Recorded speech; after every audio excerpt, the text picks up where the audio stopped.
બગદાણામાં નવનીતભાઈ ઉપર જે અત્યાચાર થયો છે તેના વિશે કોળી સમાજના આગેવાનો નવનીતભાઈની ખબર અંતર પૂછવા જાય છે અને થોડા દિવસની અંદર નવનીતભાઈને ન્યાય અપાવશે એવી બધા અફવાઓ ફેલાવે છે, પણ એવું કઈ વસ્તુ થવાની નથી.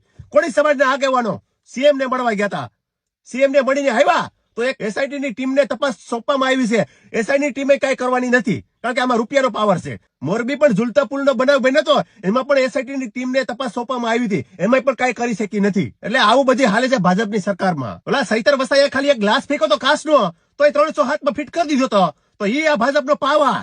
હટાહટ બોલી હતી ને બાકાજી કે કાયદેસર, ઓલાને જેલમાં કેટલા મહિના અંદર ઘાલી દીધો હતો. આ છે ભાજપનો પાવર. આખા કોળી સમાજનો ખાપલો સીએમ ને મળવા ગયો હતો. ભાઈ શું કર્યું તમે? સીએમ આવો આદેશ કરી દીધો, એસઆઈટી ની ટીમ તપાસ કરશે, તપાસ કરે છે. હવે કઈ વસ્તુ નથી થવાની. હમણાં તમે જોજો, 1 વર્ષ દિવસ પહેલા મારી પર બનાવ બન્યો હતો. ઘણા બધા કોળી સમાજના આગેવાનોને મને ફોન આવતા હતા, શું કરવાનું છે ભાઈ, આ કરવાનું છે, ઓલું કરવાનું છે, રેલી કાઢવાની છે, અહીંથી કરવાનું છે. બધાને ફોન તો આવ્યા, પણ કોઈ વસ્તુ કઈ થયું નતું. સ્વાહા અગલમ બગલમ સ્વાહા થઈ ગયું હતું. અમુક તો નવનીતભાઈને ખબર અંતર એ માટે પૂછવા જાય છે, કારણ કે જવું પડે, મજબૂરી છે. સમાજ આખો આગળ થયો છે એટલે જવું જ પડે, નો જાય તો ઇજ્જત જાય એમ છે. એટલે મજબૂરીને કારણે પણ છે ને બધાને કરવું પડે એમ છે.